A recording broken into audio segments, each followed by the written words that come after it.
इथे भेंडी धुवून पुसली आहे आणि ती कापून घेतली. या पद्धतीने मी कापली आहे. तुम्हाला पाहिजे तर तुम्ही गोल कापा. आता आपण याचा मसाला तयार करून घेऊ.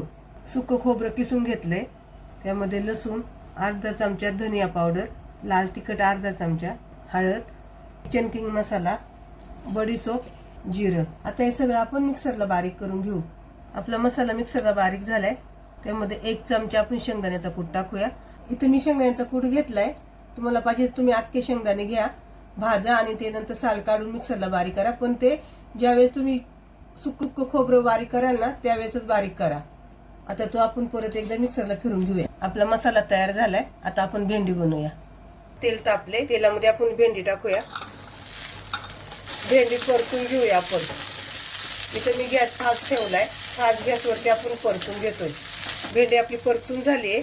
आपण गॅस बंद करू आणि भेंडी एका प्लेटमध्ये काढून घेऊ. त्याच कढईत आपण थोडं तेल घेतलंय आणि जो मसाला तयार केलाय तो मसाला टाकून घेऊ आणि परतूया.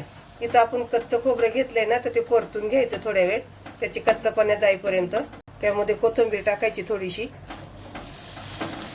मसाला परतून झालाय. त्यामध्ये आपण भाजलेली भेंडी टाकूया आणि मिक्स करून घेऊ.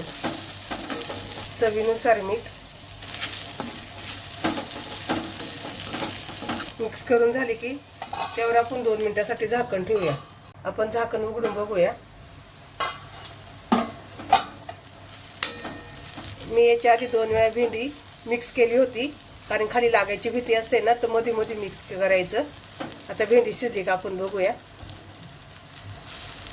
भेंडी आपली शिजली आहे. गॅस बंद करू आपण. इथं आपली मसाला भेंडी तयार झाली आहे. तुम्हाला जरी रेसिपी आवडली असेल तर मला कमेंट करून नक्की सांगा.